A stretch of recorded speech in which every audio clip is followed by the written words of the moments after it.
رسول اللہ وسلم علیک یا حبیب اللہ۔ ہمارے اس یوٹیوب چینل کو سبسکرائب کریں اور گھنٹی۔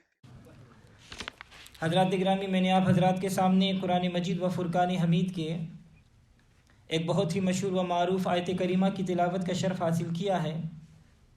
اللہ تبارک و تعالیٰ کی بارگاہ میں دعا کریں کہ اللہ تبارک و تعالیٰ ہمیشہ حق اور سچ کہنے کی توفیق عطا فرمائے، اور ہم سب کو حق سچ سن کر اس پر عمل کرنے کی اللہ تعالیٰ توفیق عطا فرمائے۔ ارشاد باری تعالیٰ ہے، یا ایھا الذین آمنوا ادخلوا فی السلم کافہ، اے ایمان والو اسلام میں پورے پورے داخل ہو جاؤ۔ حضرات گرامی، اس آیت کریمہ سے معلوم ہوا کہ کچھ لوگ ایسے ہیں جو بظاہر تو مسلمان ہیں مگر ان کا مسلمان ہونا یہ مکمل نہیں، جبھی تو ان سے فرمایا کہ تم اسلام میں مکمل طور پر داخل ہو جاؤ۔ ایمان کے دعوے داروں سے خطاب ہے کہ تم نے کلمہ پڑھ لیا، اب تم یہ سمجھتے ہو کہ بس یہی کافی ہے، کلمہ پڑھنے کے بعد ہم پر کسی قسم کا کوئی عائد فرض نہیں ہوتا، ہم پر اس کلمے کی کوئی ذمہ داری لازم نہیں ہوتی۔ اللہ تعالیٰ ایسے لوگوں سے فرما رہا ہے کہ تم نے غلط سمجھا ہے۔ حقیقت یہ ہے کہ کلمہ کے پڑھ لینے کے بعد اب تم باقی تمام پابندیوں سے تو آزاد ہو گئے، مگر اسلام کے عائد کرتا پابندیوں کے میں داخل ہو گئے۔ اب تمام غلامیاں ختم، ایک ہی غلامی کا دروازہ کھل گیا ہے۔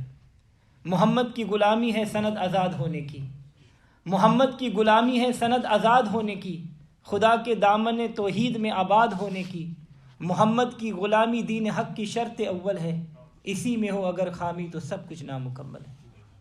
تو حضرات گرامی، اب واقعتاً معاملہ کچھ یوں ہے کہ کلمہ تو ہم نے پڑھ لیا اور مسلمان ہو گئے، مگر ہمارے دلوں پر جو حکمرانی انگریزوں نے کی تھی وہ ختم نہیں ہوئی، ہمارے ذہنوں میں جو غیر شرعی باتیں موجود تھی وہ ختم نہیں ہوئی، وہ نکل نہیں سکی۔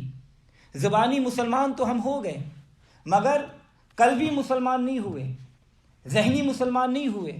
علامہ اقبال رحمۃ اللہ علیہ نے اسی فلسفہ کو بیان کرتے ہوئے فرمایا کہ زبان سے کہہ بھی دیا لا الہ تو کیا حاصل، دل و نگاہ مسلمان نہیں تو کچھ بھی نہیں۔ تو حضرات گرامی، کبھی آپ نے سوچا کہ اس کی وجہ کیا ہے؟ نہیں، کیونکہ ہم نے کبھی اپنی توجہ اس طرف کرنے کی زحمت ہی گوارا نہیں کی، ہمارے پاس وقت ہی کب ہے کہ ہم یہ سوچیں۔ آئیے میں آج آپ کی توجہ اس طرف کراتا ہوں اور آپ کو توجہ دلاتا ہوں کہ اس کی وجہ کیا ہے۔ اس کی وجہ صرف یہ ہے کہ ہم نے اس احکم الحاکمین رب العالمین کے قریب ہونے کی کوشش نہیں کی۔ اگر ہم یہ یقین کر لیتے کہ وہ ہر وقت ہمارے قریب ہے، وہ ہر وقت ہمارے پاس ہے، وہ ہر وقت ہمیں ملاحظہ فرما رہا ہے، وہ ہر وقت ہمیں دیکھ رہا ہے، تو ہم کبھی بھی اس کی نافرمانی نہیں کرتے، پھر ہم کبھی احکامات الہی سے روگردانی نہیں کرتے۔ دیکھیے، میں ایک مثال دیتا ہوں، انشاءاللہ سمجھ میں آئے گا۔ دیکھیے، ایک باپ اپنے بیٹے سے کہتا ہے کہ بیٹا دیکھنا، چوری نہیں کرنا، یہ مجھے سخت ناپسند ہے۔ اب وہ بیٹا چوری کا عادی تھا، اس نے دیکھا کہ اب باپ کہیں چلا گیا تو اس نے باپ کی غیر موجودگی میں چوری کر لی، کیونکہ اسے معلوم ہے کہ باپ تو مجھے دیکھ نہیں رہا، وہ تو یہاں موجود نہیں ہے اور اسے پتہ بھی نہیں چل سکے گا، اس لیے اس نے چوری کر لی۔ جب تک باپ موجود تھا اور دیکھ رہا تھا وہ چوری سے رکا رہا۔ معلوم ہوا کہ اس کو چوری سے روکنے والی باپ کی موجودگی اور اس کا خوف تھا، اور جب یہ موجودگی اور خوف ختم ہو گیا تو اس نے چوری کر لی۔ تو حضرات گرامی، اب آپ یقیناً سمجھ گئے ہوں گے کہ ہمارے معاشرے میں جتنے جرم ہو رہے ہیں، ہمارے معاشرے میں جتنے گناہ ہو رہے ہیں، ہمارے معاشرے میں جتنے چوریاں ہو رہی ہیں، ہمارے معاشرے میں جتنے زناکاری ہو رہی ہے، ہمارے معاشرے میں جتنے شراب خوری ہو رہی ہے، اس کی وجہ یہی ہے کہ ہم نے اپنے خالق و مالک کو موجود نہیں سمجھا، اس کی موجودگی پر یقین نہیں رکھا، اور اس کا خوف دل سے نکال دیا. حالانکہ اللہ تعالیٰ فرماتا ہے نحن اقرب الیہ من حبل الورید کہ ہم تو اس کی شہ رگ سے بھی زیادہ قریب ہیں. اور اس خالق و مالک کا ارشاد ہے وفی السماء الہ وفی الارض الہ، زمینوں اور آسمانوں میں اللہ موجود ہے.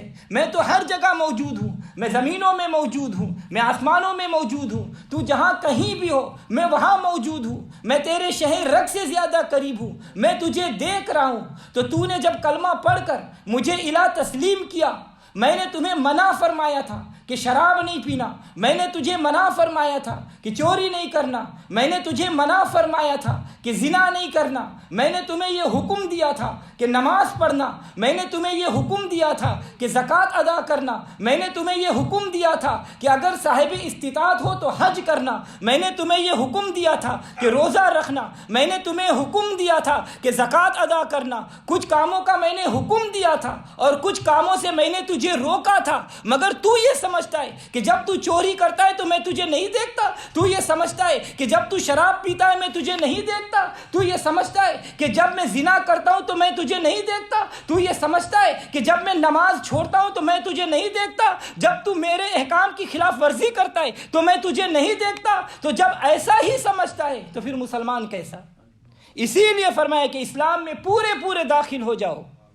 تم نے زبانی کلمہ پڑھ کر ایک عہد کیا ہے، تم نے زبانی کلمہ پڑھ کر ایک وعدہ کیا ہے، اب اس وعدہ کی پاسداری بھی کرو اور اس پر عمل بھی کرو. اور جس سے وعدہ کیا ہے اسے ہر حال میں اپنے پاس موجود سمجھو اور اس کا خوف اپنے دل میں رکھو.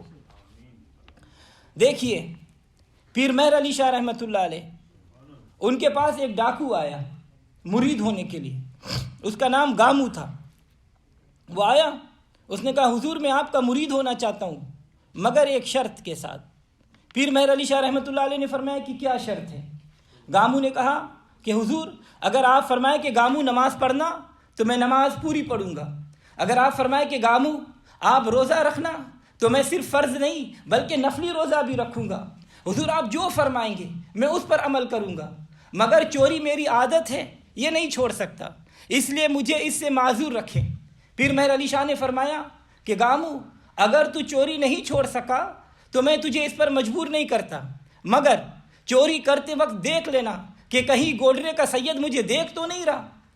گامو نے سمجھا کہ شاید پیر مہر علی شاہ یہ فرما رہے کہ میرے علاقے میں یعنی گوڈرا شریف میں راولپنڈی میں چوری نہیں کرنا. ڈاکو تھا، ولی کی بات نہیں سمجھ سکا. وہ وعدہ کیا کہ میں آپ کی موجودگی میں چوری نہیں کروں گا. وہ مرید ہو گیا، کچھ دن گوڈرا شریف میں رہا، پھر کچھ دن وہاں سے نکلا واپسی کر. جب وہ دور کہیں نکل گیا، گجرات آ کر رات ایک مکان میں داخل ہوا. رات کو جب اس مکان کا نقشہ دیکھنے کے لیے اس نے کینڈل جلائی تو دیکھا کہ مصلی پر پیر مہر علی شاہ رحمۃ اللہ علیہ آپ نفل نماز پڑھ رہے ہیں. وہ فوراً باہر نکل گیا. اس نے کہا کہ شکر ہے پیر صاحب نے مجھے نہیں دیکھا. اب تک بات نہیں سمجھ سکا. کچھ اور دور نکل کر ایک جگہ اسی طرح مکان میں داخل ہو کر کینڈل جلائی تو پیر مہر علی شاہ نے اس کو بازو سے ہاتھ پکڑ لیا. فرمایا کہ گامو اب حیا کر، اب تو میں تجھے دیکھ رہا ہوں. اللہ اکبر. حضرات گرامی ان معاشرے کے مجرموں سے پوچھو کہ اے چوری کرنے والوں، اے زنا کرنے والوں، اے ڈاکہ ڈالنے والوں، اے نماز قضا کرنے والوں، اے روزہ چھوڑنے والوں، ابھی تک تمہیں یقین نہیں کہ ہمارا خدا ہمیں دیکھ رہا ہے تو پھر تم کیسے مسلمان ہو؟ تم نے کیسا دین کو قبول کیا؟ تم نے صرف زبانی کلمہ پڑھا اور دل سے نہیں پڑھا. اسی لیے فرمایا کہ ادخلوا فی السلم کافہ، اسلام میں پورے داخل ہو جاؤ. تو حضرات گرامی دیکھیے سیدنا فاروق اعظم رضی اللہ تعالیٰ عنہ کے دور خلافت تھا. ایک نوجوان نہایت متقی پرہیزگار پابند صلاۃ و صوم تھا. ہر نماز پابندی کے ساتھ باجماعت مسجد نبوی میں ادا کرتا تھا. نہایت حسین اور جمیل تھا. اللہ تعالیٰ نے اسے ظاہری حسن و جمال کے ساتھ باطنی حسن و جمال بھی عطا کیا تھا. ایک دن نماز ادا کرنے کے لیے گیا، راستہ میں ایک عورت کی نظر اس کے حسن و جمال پر پڑ گئی اور وہ اس پر فریفتہ ہو گئی. اس نے ارادہ کیا کہ اس نوجوان کو اپنے جال میں ضرور پھنسا لوں گی. بالآخر ایک دن اس نے اس لڑکے کو بلا پھسلا کر اپنے گھر میں بلا لیا اور اس سے اپنی حاجت پوری کرنے کا ارادہ کیا. وہ نوجوان بھی تیار ہو گیا. اچانک اس نوجوان کے دل نے آواز دی کہ اے جوان ہوش کر، تجھے تیرا خدا دیکھ رہا ہے۔ تو اسی وقت اس نے ایک چیخ ماری اس خوف سے کہ خدا مجھے دیکھ رہا ہے، اور وہ اسی وقت وہ بے ہوش ہو گیا۔ تو حضرات گرامی، یہ خدا کی خاص عنایت ہے، وہ جسے چاہے اپنے کرم سے نواز دے اور محفوظ فرما لے۔ یہ دیکھیے کہ مصر کی شاہی محلات ہے، 7ویں کوٹری ہے، اس میں زلیخا ہے یا حضرت یوسف علیہ السلام، اور ایک بت ہے جسے زلیخا اس وقت اپنا خدا تصور کرتی ہے۔ حضرت یوسف علیہ السلام سے جامع وصل کا سوال کرتی ہے اور اپنے بت پر اپنا دوپٹہ ڈال دیتی ہے۔ یوسف علیہ السلام نے فرمایا زلیخا یہ پردہ کیسا؟ زلیخا نے جواب دیا یہ میرا خدا ہے، مجھے شرم آتی ہے کہ کہیں مجھے دیکھ نہ لے، اس لیے میں نے اس کی آنکھوں پر حجاب ڈال دیا۔ یوسف علیہ السلام نے فرمایا کہ زلیخا یہ تیرا خدا ہے جو آنکھوں پر حجاب آنے سے تجھے دیکھ نہیں سکتا، اور وہ میرا خدا ہے جو اس 7ویں کوٹری میں بھی اپنے مقام سے مجھے دیکھ رہا ہے۔ قرآن کریم میں اللہ تعالیٰ فرماتا ہے وَلَقَدْ حَمَّتْ بِهِ وَحَمَّ بِهَا لَوْلَا أَن بُرْهَانَ رَبِّهِ، اور بے شک عورت نے اس کا ارادہ کیا، اور وہ بھی عورت کا ارادہ کرتا اگر اپنے رب کی دلیل نہیں دیکھ لیتا، تو اس یقین نے کہ خدا مجھے دیکھ رہا ہے، اور اس اللہ کے خوف نے ان دونوں کو محفوظ فرما دیا۔ تو حضرات گرامی، اب وہ نوجوان بے ہوش تھا، عورت فکر میں پڑ گئی۔ عورت نے سوچا کہ اگر یہ نوجوان یہیں مر گیا اور لوگوں کو حقیقت حال کا پتہ چل جائے گا تو معاملہ خراب ہو جائے گا، میں بدنام ہو جاؤں گی۔ اس نے اپنے کنیز سے مشورہ کیا کہ اب کیا کرنا چاہیے۔ تو اس کنیز نے کہا کہ اس نوجوان کو یہاں سے اٹھا کر کسی گھر کے سامنے ڈال دیتے ہیں۔ تو وہاں ان دونوں نے اور اس نوجوان کو اٹھایا اور اپنے گھر سے دور کسی اور گھر کے سامنے جا کر رکھ دیا۔ ادھر اس نوجوان کا باپ پریشان ہے کہ میرا بیٹا آج نماز پڑھ کر واپس نہیں آیا۔ وہ بیٹے کی تلاش میں نکلا، اور جب بیٹے کے قریب پہنچا تو اسے اٹھایا اور اپنے گھر لے آیا۔ نوجوان کو ہوش آیا تو باپ نے پوچھا بیٹا کیا ہوا؟ تو اس نوجوان نے سارا واقعہ سنایا، اور پھر ایک زور سے چیخ ماری اور فوت ہو گیا۔ باپ نے غسل و کفن دے کر جنازہ پڑھوایا اور دفن کر دیا۔ صبح سیدنا فاروق اعظم رضی اللہ تعالیٰ عنہ کا دربار لگا تو اس میں یہ تذکرہ چھڑا کہ اے امیر المومنین، رات ایک عجیب واقعہ پیش آیا۔ ہم نے سن رکھا تھا کہ کچھ لوگوں میں خوف خدا ہوتا ہے، مگر رات اس کا مشاہدہ ہوا۔ سیدنا فاروق اعظم نے فرمایا وہ کیسے؟ تو لوگوں نے سارا واقعہ بیان کر دیا۔ سیدنا فاروق اعظم رضی اللہ تعالیٰ عنہ نے اس نوجوان کے والد کو پیغام بھیجا کہ آپ نے ہمیں اطلاع کیوں نہیں کی کہ ہم اس پاکیزہ نوجوان کی جنازہ پڑھتے؟ تو ان کے والد نے جواب دیا کہ حضور آپ بہت زیادہ مصروف رہتے ہیں، اس لیے آپ کو تکلیف دینا ہم نے گوارا نہیں کیا۔ سیدنا فاروق اعظم رضی اللہ تعالیٰ عنہ نے فرمایا کہ ہمیں اس کی قبر کی نشاندہی کرو، ہمیں اس کی قبر پر لے کے چلو۔ جب سیدنا فاروق اعظم اپنے ساتھیوں کے ساتھ اس کے قبر پر پہنچے اور فرمایا کہ اے نوجوان، تم پر سلامتی ہو اور اللہ کی رحمت ہو، اللہ کا یہ وعدہ ہے وَلِمَنْ خَافَ مَقَامَ رَبِّهِ جَنَّتَانِ، اور جو اپنے رب کے حضور کھڑے ہونے سے ڈرے اس کے لیے 2 جنتیں ہیں۔ تو کیا تو نے اس وعدے کو پا لیا؟ تو نوجوان کی قبر سے آواز آئی کہ اے امیر المومنین، آپ پر بھی سلام ہو۔ ہاں، میں نے اپنے پروردگار کے اس وعدے کو پا لیا، مجھے 2 جنتیں عطا فرما دی گئی۔ تو حضرات گرامی، یہ ہے وہ لوگ جو اسلام میں پورے داخل ہوئے، جنہوں نے ہر وقت اپنے خالق و مالک کو اپنے قریب پایا، جنہوں نے اپنے دلوں کو اس مالک حقیقی کے خوف سے آباد رکھا، تو وہ قبر کی زندگی سے نواز دیے گئے، ان سے وعدے پورے فرما دیے گئے اور 2 جنتیں عطا فرما دی گئی۔ مگر آج اسلام تیرے چاہنے والے نہ رہے، اسلام تیرے چاہنے والے نہ رہے، جن کا تو چاند تھا آج وہ حالے نہ رہے۔ رہ گیا فلسفہ تلقین غزالی نہ رہی، رہ گئی رسم اذاں روح بلالی نہ رہی۔ واضح میں ہو تم نصارہ اور تمدن میں ہنود، یہ مسلمان ہیں جنہیں دیکھ کر شرمائے یہود۔ تو حضرات گرامی، ہم ایسے مسلمان ہیں، تو نتیجہ یہ نکلا کہ ہم ایسے مسلمان ہیں کہ اپنے رب سے اتنا بھی نہیں ڈرتے جتنے اپنے باپ یا اپنے دوست سے ڈرتے ہیں۔ توجہ رہے، اگر کسی دوست نے منع کیا ہو کہ دیکھو میرے سامنے سگریٹ نہیں پینا، میرے سامنے ویپ نہیں کرنا، تو اس کے سامنے سگریٹ نہیں پیتے، مگر اللہ تعالیٰ کے سامنے ہر جرم کیے جا رہے ہیں۔ دوست سے تو اتنا ڈرتے ہیں، مگر کسی طرح اس کو برے کام کا پتہ نہ چل جائے، ورنہ اس کے سامنے شرمندہ ہوں گے، مگر جس اللہ تعالیٰ کے سامنے میدان حشر میں ہمیں پیش ہونا ہے، اس کے سامنے شرمندہ ہونے کا ہمیں کچھ بھی احساس نہیں۔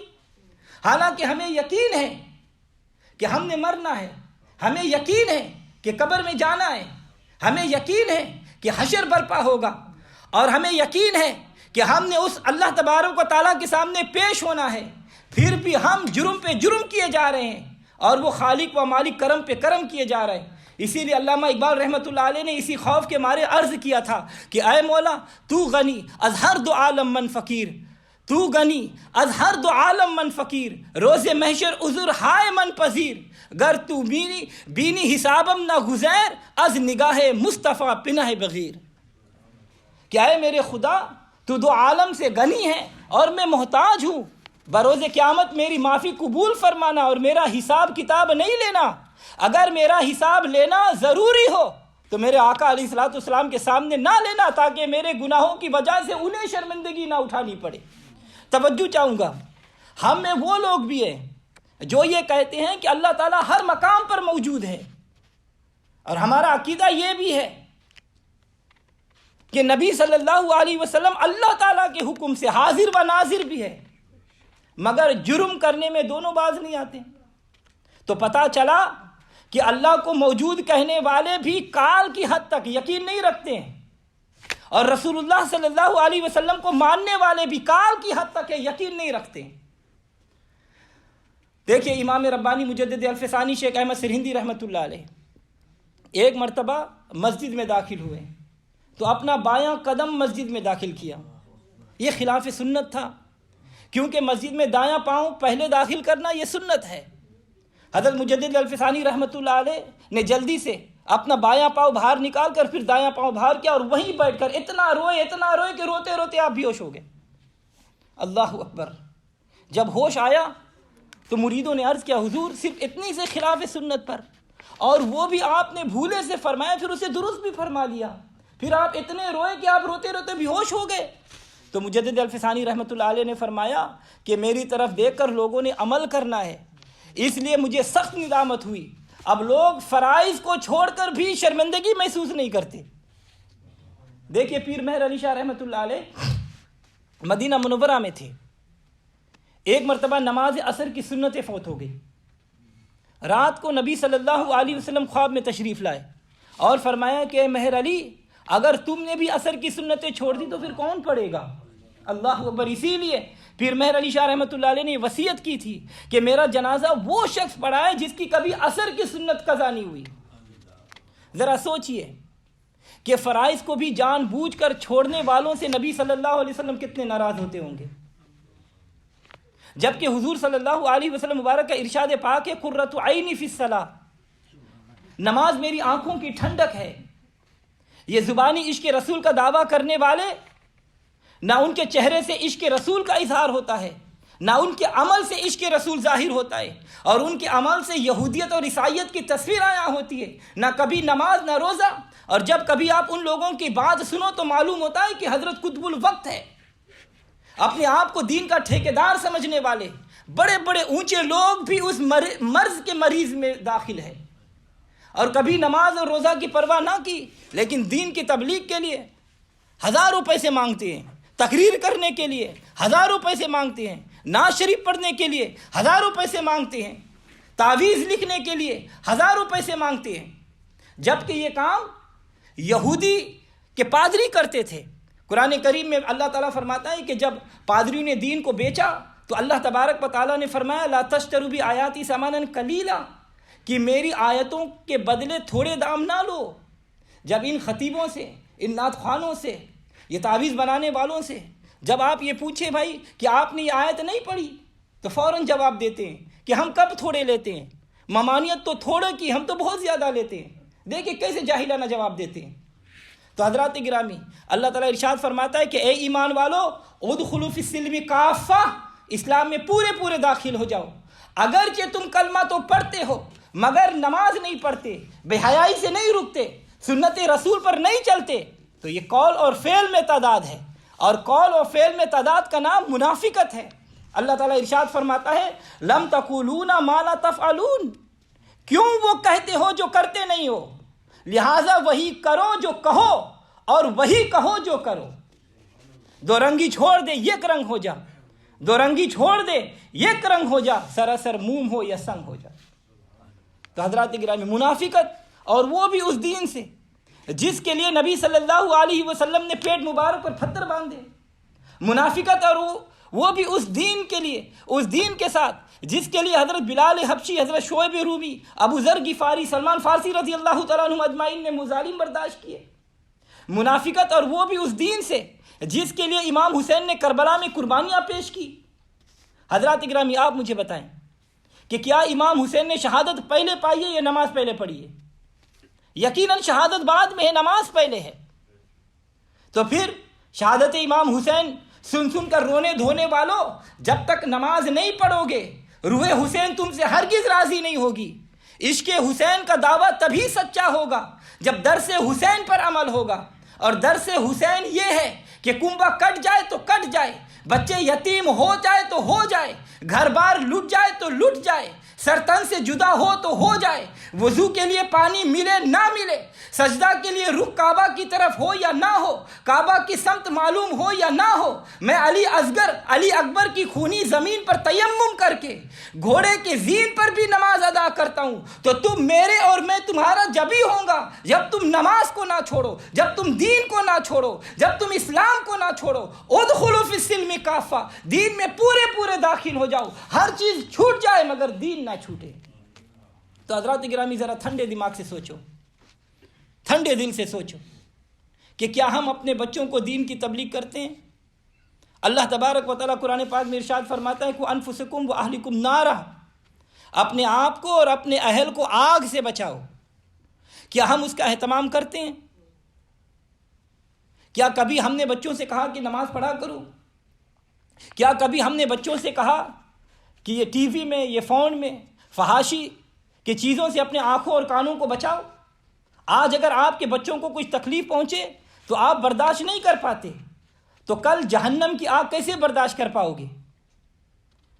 اگر آدھی رات کو بچے کی آنکھ میں تکلیف ہو جائے تو ماں بے قرار ہو جاتی ہے، اور آدھی رات کو بچے کو لے کر چلڈرن ہاسپٹل جاتی ہے کہ اس کی تکلیف ختم ہو جائے اور یہ آرام سے سو جائے۔ اگر بچے کے کان میں تکلیف ہو تو باپ کو اتنی دیر تک چین نہیں آتا جب تک تکلیف دور نہ ہو جائے۔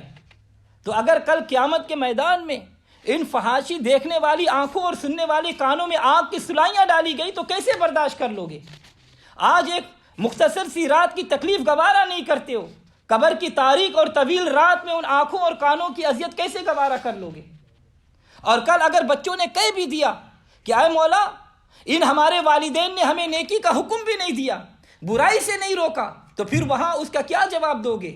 یہ تبلیغ ہم پر واجب ہے تاکہ کل یہ شکایت نہ ہو سکے کہ ہمیں کہا ہی نہیں گیا، کیونکہ حدیث مبارکہ میں موجود ہے کہ ہر ایک کو اپنی رعیہ کے متعلق سوال کیا جائے گا، والدین کو بچوں کے متعلق، شوہروں کو بیویوں کے متعلق، بادشاہوں کو رعیہ کے متعلق پوچھا جائے گا۔ تو کیا ہم نے اپنے اپنے مقام پر یہ فریضہ ادا کیا ہے؟ اگر نہیں تو آج سچے دل سے وعدہ کرو، آج سے پچھلے تمام گناہوں کی توبہ کرو کہ ہمیں اور ہمارے، اور اے مولا ہمیں اس توبہ پر ثابت قدمی عطا فرما، ہمیں اور ہمارے بچوں کو پکا مسلمان اور دیندار بنا، تاکہ تیری توفیق اور تیرے حبیب صلی اللہ علیہ وسلم کے کرم سے ہم تیرے ارشاد پر عامل ہو جائے کہ ادخلوا فی السلم کافہ، اسلام میں پورے داخل ہو جاؤ۔ اللہم اجعل فی قلبی نورا وفی بصری نورا وفی سمعی نورا وعن یمینی نورا وعن شمالی نورا ومن خلفی نورا ومن امامی نورا واجعل لی نورا وفی عصبی نورا وفی لحمی نورا وفی دمی نورا وفی شعری نورا وفی بشری نورا وفی لسانی نورا واجعل فی نفسی نورا وعظم لی نورا واجعل من فوقی نورا ومن تحتی نورا اللہم آتینی نورا، اللہم آتینی نورا برحمتک۔